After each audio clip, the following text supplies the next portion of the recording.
सुंदर वन में ठंड दस्तक दे रही थी। सभी जानवर आने वाले कठिन मौसम के लिए तैयारी करने में लगे हुए थे।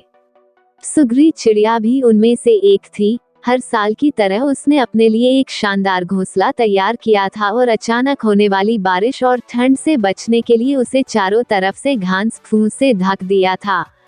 सब कुछ ठीक चल रहा था कि एक दिन अचानक ही बिजली कड़कने लगी और देखते देखते घनघोर वर्षा होने लगी। बेमौसम आई बारिश से ठंड भी बढ़ गई और सभी जानवर अपने अपने घरों की तरफ भागने लगे।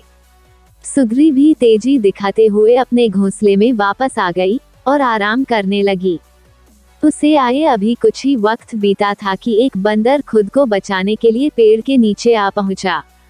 सुग्री ने बंदर को देखते ही कहा, तुम इतने होशियार बने फिरते हो तो भला ऐसे मौसम से बचने के लिए घर क्यों नहीं बनाया। ये सुनकर बंदर को गुस्सा आया, लेकिन वह चुप ही रहा और पेड़ की आड़ में खुद को बचाने का प्रयास करने लगा। थोड़ी देर शांत रहने के बाद सुग्री फिर बोली, पूरी गर्मी इधर उधर आलस में बिता दी, अच्छा होता अपने लिए एक घर बना लेते। ये सुन बंदर ने गुस्से में कहा, तुम अपने से मतलब रखो, मेरी चिंता छोड़ दो।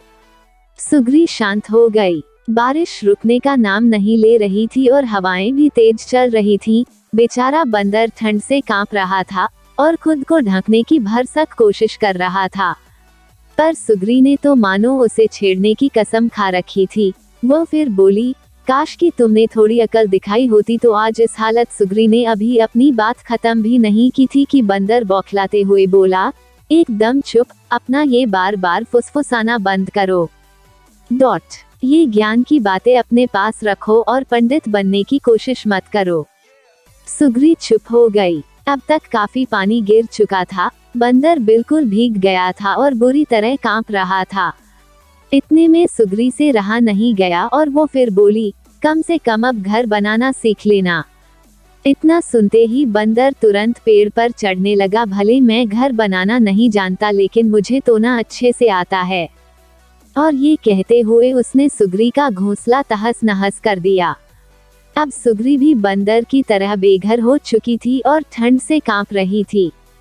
दोस्तों, ऐसा बहुत बार होता है कि लोग मुसीबत में पड़े व्यक्ति की मदद करने की बजाय उसे दुनिया भर की नसीहत देने लगते हैं। वयस्क होने के नाते हर कोई अपनी स्थिति के लिए खुद जिम्मेदार है। हम एक शुभचिंतक के रूप में उसे एक आध बार सलाह तो दे सकते हैं, पर उसकी किसी कमी के लिए बार कोसना हमें सुग्री चिड़िया की हालत में पहुंचा सकता है। इसलिए किसी मुश्किल में पड़े व्यक्ति की मदद कर सकते हैं तो करिए, पर उसे बेकार के उपदेश मत दीजिए। कहानी पसंद आई तो लाइक करें, शेयर जरूर करें, सब्सक्राइब करना ना भूलें।